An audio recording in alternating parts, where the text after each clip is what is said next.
Before I start this video, I just wanted to give a big special shout out to Samuel ICanWin. And if you don't know who Samuel ICanWin is, let me just share my screen real quick and let you know so you can get to know. So, Samuel ICanWin. So, this gentleman here has so much amazing content and he inspires me all the time with his videos, especially his lives. So then the one that I'm going to reference as well, and please do check out yourself and make sure that you subscribe to his channel. But then he covered the 5 freedoms to focus on to be truly free. And I was watching the content last night and everything just made perfect sense. And it felt like he was speaking directly to me. So I appreciate you, brother. Keep up the amazing work, man, and keep inspiring because I feel inspired enough to show love and share your story as well and to let people know what's going on. But what was said in relation to the idea of freedom that really hit me, and it's something that I feel is interesting to share as well because, you know, the ups and downs of business is an interesting one. And I feel that sometimes when it gets down to, the times when it can feel like I need to think of something new or something in a way to make more money or to be able to make ends meet or whatever the case may be. What Samuel said, which was really interesting and really resonated with me, was the idea that a lot of us focus on adding rather than multiplying. And that one hit me at a right time because at that time I was looking at developing a sort of another idea or another initiative separate from everything that I'm doing regarding the 4 stages of brand authority, away from the actual agency work, away from my personal brand per se, something very out of the box and out of the ordinary as a way to generate revenue from another angle as well. Something that I'm currently doing anyway, but then I just thought it could be something that I can turn it into more of a revenue generating opportunity.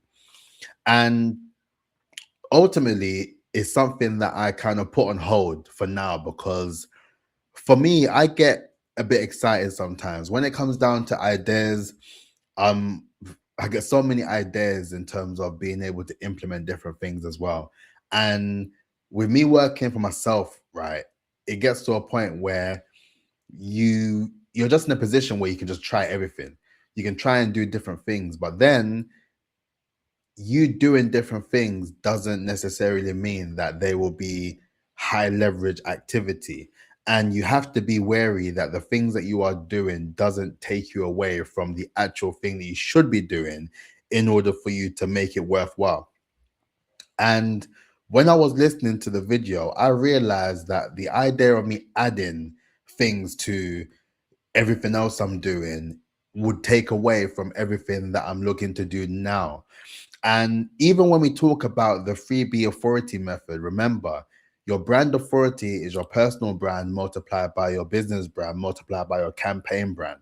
When those 3 brands align, that gives you a level of brand authority that makes you more visible and credible to your desired target audience.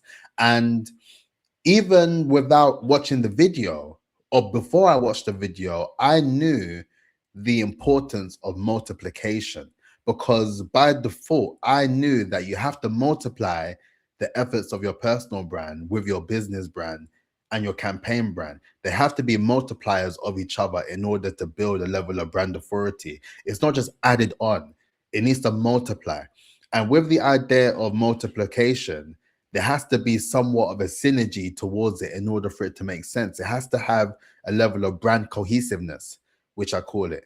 And what I realized is that I was adding too many things to things when there was no need to. There was no reason for me to do that. My main thing that I should be doing is multiplying. And funny enough, with my own methodology, in fact, I wasn't following the exact process of what I should be doing. The exact process I've developed to a T, I wasn't applying to myself because I was trying to add additional things to make it make more sense. When in actual fact, it would take away from everything that I'm working on currently. And with that, that is the whole importance of this video to say that multiply what you have. Don't be wasting time adding so many different things. That is where you get to a position where you end up stagnant, because you spend time trying to build something from nothing only to drop that and then do something else, and then you drop that and then you do something else, rather than having that level of delayed gratification for something that is worth nurturing and worth growing and worth really building and taking your time with. And I realized that everything that was said in that live as well was all really down to the level of brand authority that I'm building for myself. And just for context as well, so you can make sure you check it out, Samuel ICanWin, make sure you check out his channel, make sure you subscribe, please. And this is the actual video I'm talking about, the 5 freedoms to focus on to be truly free. It's an amazing video, and I'm definitely going to watch it again with my notes and make more notes, in fact. But with that, that's the whole point. And I want you to think of that aspect of multiplication in relation to your level of brand authority. So your personal brand needs to be something that multiplies, right?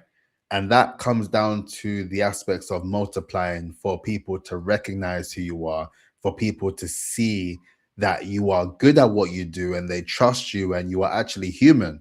You share your story, you share your insights, and you're someone who documents.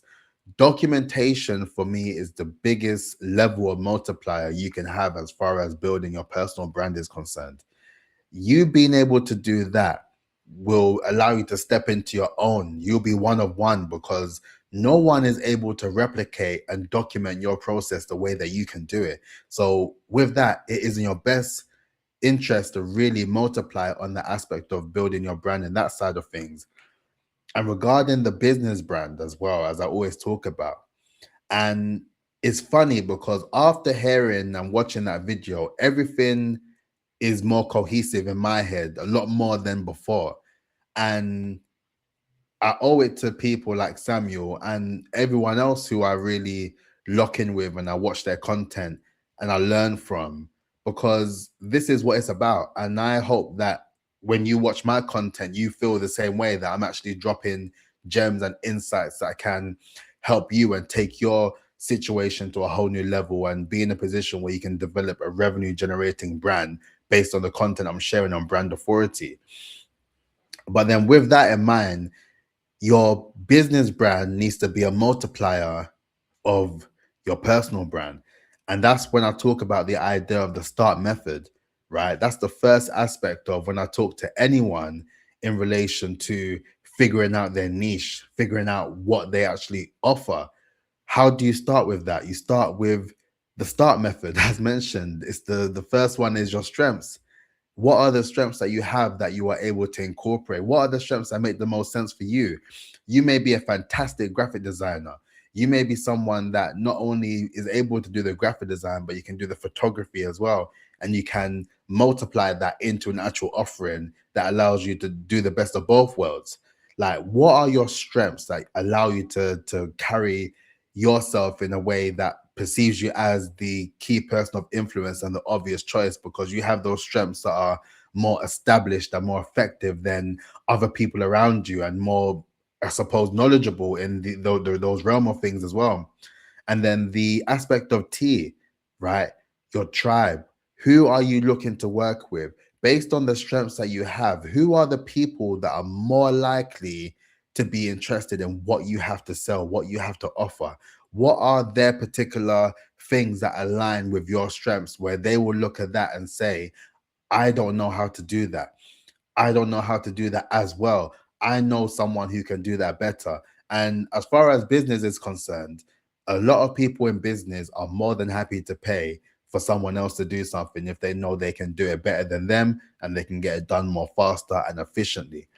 So with that in mind, you need to think about the tribe. What tribe are you looking to position yourself in and build your name there? Because I've been doing a lot of work recently, and the whole idea, really and truly, when you are building your business brand, is you want to be able to become a nano influencer within that circle. So based on that, you are very much well known for that one thing that you do for that one type of person, right? And when you do that for that one type of person, and that is in the aspects of maybe a numbers of maybe 5,000 people or 6,000, I don't know the numbers per se, but whatever the number is, it's something that is condensed enough for people to actually do enough word of mouth to let you know that this is the go-to person within their niche. And that's the same approach that I've taken for myself when it comes down to the idea of working with fractional CFOs. The idea of me having the skills and the strengths of brand building and being able to incorporate the marketing and being able to work on PR and to get you established in various different press and publications. Those are my strengths. Those are the things that I work on every single day. I'm knowledgeable on them because I work on them every single day. The tribe aspect is based on me working with the fractional CFOs because I know that they are credible people, but they are invisible in terms of being able to showcase their credibility to the world because they're either too time poor, they ain't got the time to really be putting out the content themselves or to really be putting themselves out there or developing the marketing or PR strategies themselves, or they just don't know how to. So with that, that is where I've slotted into the aspect of now establishing my name within that niche. And more so with me developing the report that I spoke to you about in previous videos, that is me actively doing research for me to also learn about the landscape that I'm involved in and immersed in, but then also using that as a lead generation tool that can allow me to actually start conversations with people. Then that part for me has been very impactful to just be able to have the conversations. And that particular sector is quite a hard one to crack because they are very much focused on delivery and they don't have time to waste time. So you have to come up with something that is actually genuinely of use to them. So with that, I understood my strengths. I understood the tribe that I'm wanting to work with. The A is your agitations. What are their agitations? What are their pain points? What are the things that annoy them? You have to have an understanding of what those things are and how you can slot that into something that you can resolve. When I say it all the time, you want to be perceived as a painkiller when it comes down to these things. You want to be able to provide solutions for other people's pain. And when you figure out how to do that, then you are in a position where you're able to have conversations with people because they know that they are suffering from certain aspects of things. And when you position yourself as someone that can support and assist them, then that helps. That changes the game for you. The next one is R, right? The research. How are you doing the research? What are you doing? I would say if you're doing any form of research at this moment in time, you need to utilize these AI tools, ChatGPT, Gemini, Claude, Perplexity. You need to start using the programs and tools to the best of its ability. And I always say my new phrase now is exhaust your resources.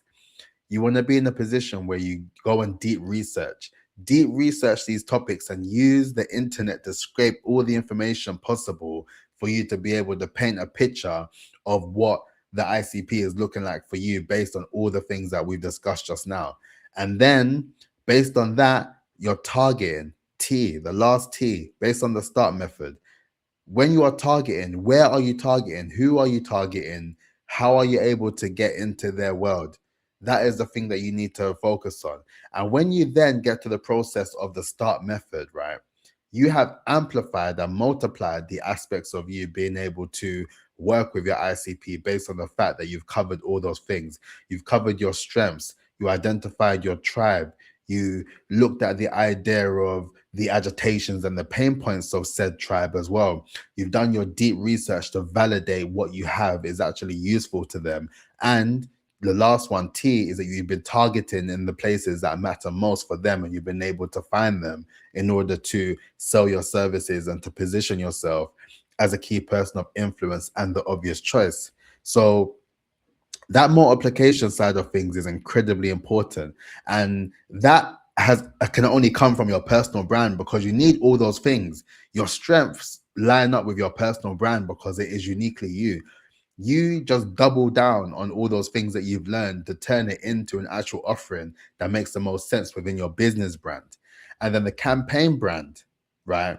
The campaign brand is how you multiply for everyone else for you to be immersed in, for everyone else to discover you, to find you, and to let people know what you are doing.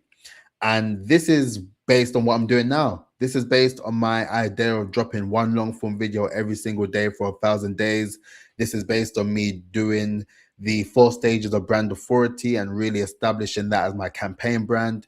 And speaking of the 4 stages of brand authority, if you are still watching and interested, check out the 4 stages of brand authority masterclass series. There's 4 videos that you can watch that will provide you all the insights into how you build your level of brand authority. And if you check out my website, there's a playbook where you can download that and include that in any of your AI tools. And as you are watching the content, you can use that as a way to ask any questions you have in relation to what I've covered in the masterclass series, and probably in all my videos, to be fair. So it's a great resource that covers so many aspects. So please do check that out. And that's the whole point of me doing that as well, because the campaign is a way to multiply the awareness of both my personal brand and my business brand. And it's a way that I'm able to hold myself accountable, because this is me dropping content in a way that I can document and showcase in real time what it means to build a brand, a 7-figure brand in real time. And that for me is a useful way, and it's something that has helped me to really just remain tunnel visioned in the process and to be really focused on the things that multiply. And I'm sure as the days progress, the weeks, the months, the years, there will be other things. But then now in my head, I'm thinking, are these things going to be a multiplier rather than an add-on? Because we don't have capacity for add-ons. We only have capacity for things that multiply based on the things that we are doing already. So I hope this video was useful. Please make sure that you like, comment, and subscribe. Make sure you subscribe to my channel. Make sure you subscribe to Samuel ICanWin's channel. And yeah, man, please let me know what your thoughts are. Please make sure that you comment if this was useful. Please let me know if you are looking to incorporate any of the aspects of multiplying both your personal brand, your business brand, and your campaign brand. And I look forward to hearing from you. But look after yourself. Peace out, and I'll catch you tomorrow.